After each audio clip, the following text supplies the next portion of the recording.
Hi there, I'm Vivian Geffen, owner of Hands On Mobile Massage based in Santa Monica, California. We provide massage services at your home, office, event, or film set and have been doing so since 1997. Now, one of the questions I get asked most often as a massage therapist is, don't your fingers get tired? People say to me, I do massage for 5 minutes and my hands are so tired. How do you do it? Well, I'm going to answer that question today. To begin with, let's look at the tools. The basic tool is your hand. A whole massage is not just done with your fingers. Let's look at the hand. You have the fingers as one portion, you have the palm of the hand, you have the fatty pads on the hands, you have the heel of the hand, the edge of the hand. You can make a fist. We have a flat surface here. You can use knuckles, side of the hand, the forearm, and the elbow. Elbow is a little bit more of an intense tool used in deep tissue, so it's not for amateurs, but it is something that we do use. With those tools in mind, you can see that you could do a whole massage not using your fingers at all, as I demonstrate the 5 strokes of a Swedish massage. The strokes are how we use the tools during a massage, and in Swedish massage there are 5 basic strokes. They're called effleurage, petrissage, vibration, friction, and tapotement. And I'm going to be demonstrating them today and explaining and showing how you use the various tools, meaning the areas of your hand, and those strokes to put together a nice hand-saving massage for your friends or loved ones. When you're approaching the person, you want to be respectful that they're in a vulnerable position. So you never want to just come up and go, hey, you startle the body. Just approach gently and just place your hands so they know in space where you are into relation to them. You're making a connection, saying, hello to the body, I'm here, we're gonna do some work. Give a moment, feel them breathe, and then you can continue. The most basic stroke is the effleurage. It's used to spread oil or lotion and warm up the body. So here we are, we're not using fingers, we're using hands, a flat surface of the hand. You can get a little more pressure by pushing in with the heel of the hand a little bit. Spreading the oil, start to think about feeling the muscles below. Like I'm feeling it's a little firm around here, so that says to me there's a little tension. So I'm just gonna move over to this side and effleurage a little bit here, warming up the shoulder, kind of pushing it down away from the neck a little bit. Go to the other side, do the same thing. Here I am, no fingers, but I do want to try to keep my arm, my wrist aligned. Keep one straight shot from the shoulders down to the arms. You don't want to get into too much. You don't want to see yourself working like this, because that hurts your wrists. Go all the way around the joint. It just gives a nice, more complete sensation. If you're working the leg, don't stop here. Go all the way around. Go over the knee. It's just a little subtle trick, but it makes a world of difference. Try it on a bigger muscle like the calf. So I start with a gentle, just like tell the body, hello, I'm here. Effleurage. Again, going up and over the joints, nice long strokes. That calf feels a little tight. People's calves are often very tight and they're generally very sensitive to work in, so you gotta be careful. I'm using this part of my hand to get a little drag and a little indentation in the skin, and I'm putting my hand on top of here and applying a little just body weight and sort of just pushing. And I can feel that just sinking in a little bit. The effleurage stroke is a very versatile stroke. It doesn't require fingers, and it can be used all over the body, and varying the tempo and the length of it creates variety and has a relaxing effect. And healthy touch is just healthy. So even something as simple as that, it's nurturing. Now we'll talk about petrissage, which is a little faster stroke, uses both hands. It's kind of a wringing and a kneading, and you can use it on long muscles, and it starts to separate the muscle fibers and twist them out. A lot of massage is about moving blood in and out of the muscles, getting circulation in. So I'm gripping and lifting and gripping and lifting. This is using the fingers a little bit. So again, I'm going to start with a little effleurage. I'm going to go over the knee, get the leg warmed up a little bit, and then the hands are moving with each other, wringing the muscle a little bit, lifting and twisting a little gently. It's a way of pumping. Notice I'm putting my whole body into it. Swaying with the music, da, da, da, da, da. And lifting and twisting and lifting and twisting and lifting and twisting. And it's a little, I'm making the pace a little more quickly here. So this is a good stroke for kind of a meaty muscle like the calf. And then when you've done that a while, you push it all out, push the blood up towards the heart, and then I can do a little petrissage on this arm here. Twisting the muscle, wringing it out. And then you can also do something called vibration, which goes a little deeper. So your fingertips are going to hook in a little bit, push into the muscle a little bit, and you're just shaking. Make a little space. You feel the little fibers. They're like this, and you're shaking, and you want to feel as if you're shaking that they would loosen up like that a little bit. So this is sort of a very small vibration, small area, specific area. This is really good on the shoulders. You can also vibrate a whole joint. You can shake out, hold the hand and just shake it out a little bit. Wait, I gotta get this really.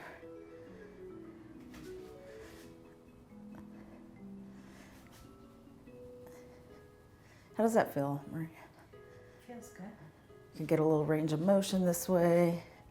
Swinging it a little bit. Give it a little stretch this way. Be careful, you don't want to jerk on anybody's arms or pull them too far, but just a little stretch. Always be gentle. If I come over here, I can put my arm under the shoulder here. I'm cupping it, I'm supporting it, and just shaking it a little bit, vibrating it a little bit. Up here is also a good place to do a little vibration. Everybody's tight in these trapezius muscles. Trapezius, everybody's tight there, right? Those are the muscles everybody wants to grab into. That's what makes a massage, right? Get in those muscles. Wah! So I'm just shaking and lengthening the muscle, thinking about vibrating a little bit and lengthening.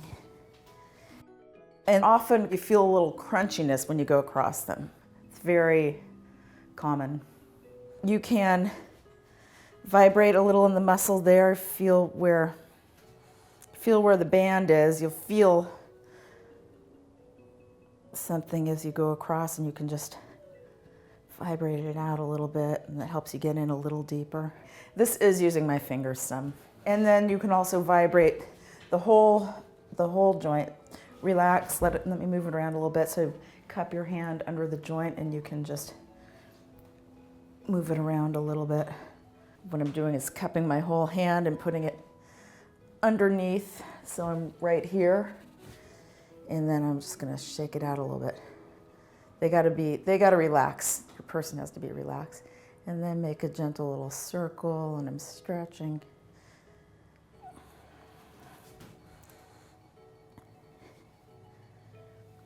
Creating space and openness. And the next stroke will be friction. So if a place feels a little sticky, let's say, you just feel under the surface that there's a little bit of, we'll call it adhesion, the muscles are sticking together, the fascia sticking together, you can warm up the area and get a little space with a little friction, so you can do like that. Warms it up. Get some blood to the surface, get it moving a little bit. It's like you're rubbing your, if you want to see how that feels, it's like you're rubbing your arm because you're cold. Ah! If I want friction, okay, so rubbing to warm up the area. And then I say, and most people have a little knot here. And so then you could do a little vibration, which take a finger or you can take a knuckle and just shake it in there a little bit. Breathe. A little massage can go a long way when it's lovingly and thoughtfully applied. The last stroke we'll talk about is deportment, and that is the karate chop style. Woo. So you can do that over the sheets or over clothes. You can do it with cupped hands. You can do it with karate chop.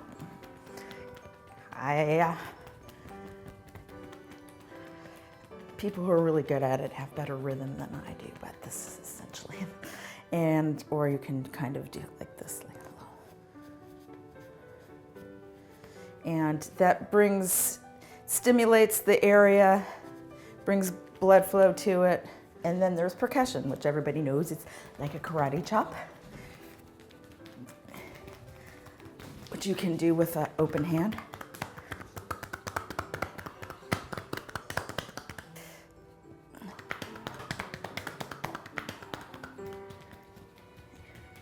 Most people love to have their scalp rubbed, so that's always a great little additional thing. Take your fingertips and do little circles.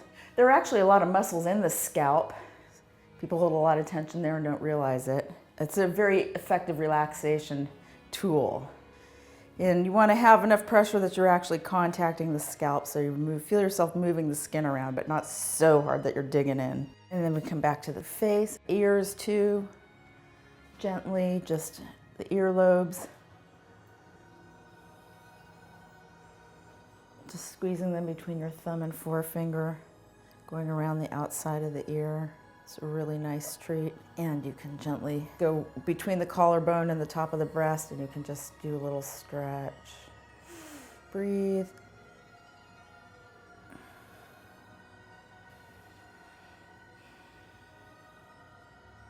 Come back to the hand. Really take some time with the hands. The scalp, the hands, and the feet, if you just spend some time on those, you can create such an effective, relaxing experience for your client because these extremities get used so much. Nice soothing stroke, work on the forearm. Here I'm using the heel of the hand a little bit. See pressing on the tendons, making the fingers bend a little bit at max. People carry a lot of tension in their forearms because of all the work on the computers. Using this part.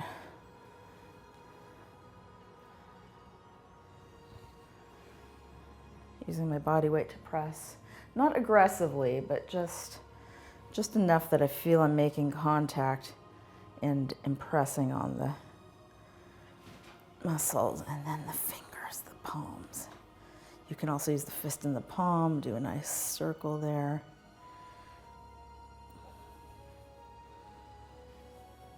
Stretch it. You want to think about stretching the hand out. It's easy to work the hand from the other side too when the person is turned over. Just think about addressing each finger slowly and thoroughly. Stretch the hand. Two wonderful parts of the body are the feet. Our little feet get so much use, and our ankles too. So make sure to give them some attention and love. I'm going in underneath, pulling up like this in straight lines, kind of following the track of all the tendons of the toes. And then pulling on the little toesies. Work around the ankles a little bit, the heels. Be creative. You really can't go too wrong with the feet. You can use knuckles in the bottom. Have fun, people like it. Those are the basics of how to do a Swedish massage. You see there is not a lot of fingertip work. The petrissage kind of uses it the most. Again, practice using your whole hand, practice thinking about, you can catch skin with these little pads of your hands. You can apply pressure with the heel. You can do a little with the side of the hand, cupping the hand, and shaking, a little vibrating. Thank you so much for watching today. I hope that inspired you and gave you some confidence to go out and massage somebody and save your hands at the same time. Again, my business is called Hands On Mobile Massage. You can find us at handsonmobilemassage.com or on Facebook at www.facebook.com/handsonmobilemassage. If you're in the area and would like to set up an appointment, that's possible. We would love to come to your office and work on your employees. Hands On Mobile Massage. Treat your people well.